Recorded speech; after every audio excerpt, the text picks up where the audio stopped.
Dahil hindi umiitlog yung binibreed natin na babae dito sa kanyang paitlogan dyan sa ibabaw, inadidisgrasya yung mga itlog, mga boss.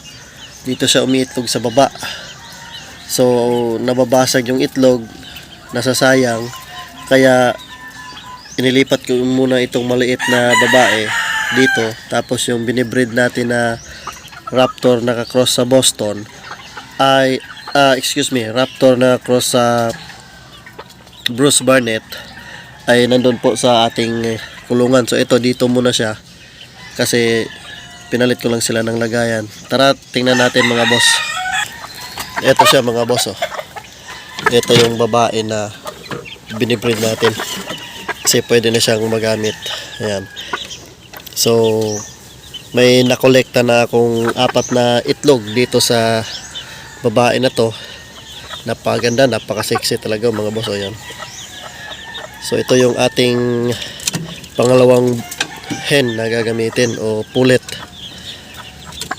So meron ng 4 na itlog kaya paabutin na natin ng 10 bago natin palimliman sa isang native na chicken. Tapos mga boss, yung nililimliman ng bantam na to ay itlog din ng ating Raptor at Raptor Bruce straight sweater. So merong 4 yan, testing kung gaano kalalaki yung sisiw. Makikita natin ngayong 21 mapipisa. So ngayon naman mga boss ay magpakain tayo ng ating mga sisiw. Simula dito, ito, 2 na lang ito, lalaki at babae yung natira. Same bloodline pa rin ito, Raptor over Boston. Ito sa yung old line natin, babae at lalaki. Tapos itong babae, merong kukuha nito mga next week siguro, isang kaibigan din, kaya pwede natin itong i-release. Yung babae lang po. So magpakain lang tayo ng mga sisiw ngayon mga boss, kasi yung mga malalaki natin na nakatali is magpurga tayo ngayon. Ayan, may purga dito. Ayan. Ito yung gagamitin nating pamurga. Ito yung pinaka the best na pamurga mga boss idol. So bibigyan lang natin ng pagkain ay yung nandito sa kulungan. Ito mga sisiw, ito babae, at yung sisiw doon sa baba. So bali ito yung binibigay ko doon sa ito sa babae na ating pinapaitlog. Ito po ay GMP4, pampaganda ng itlog. Ayan po. Ayan.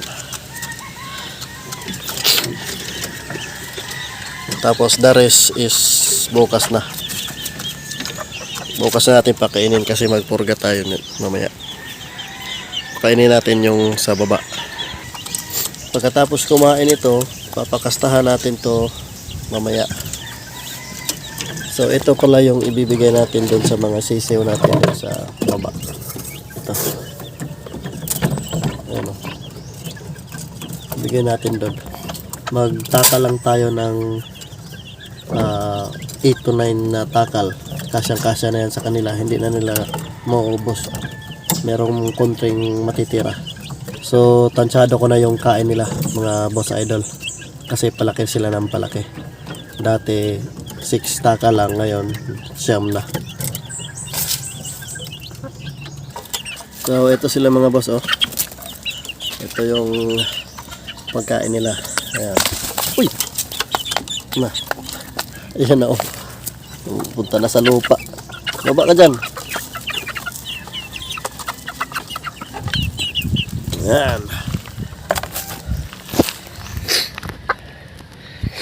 Excited talaga silang kumain mga boss idol. Ito yung mga sisiw. Ayan, oh. Natapon pa sa lupa pero okay lang yan. Mauubos din nila yan. Ito naman mga boss, ito ay Sulfur QR. So meron akong napansin sa kanila na umipot na basa na puti. So aksyonan natin kaagad. Kailangan bigay agad ng paunang lunas, kaya meron tayong sulfur. Pero so far wala namang matamlay sa kanila. Kaya kasi mabilis nating inaaksyonan yung nagiging problema ba sa ating mga sisiw. So ganyan sila mga boss oh.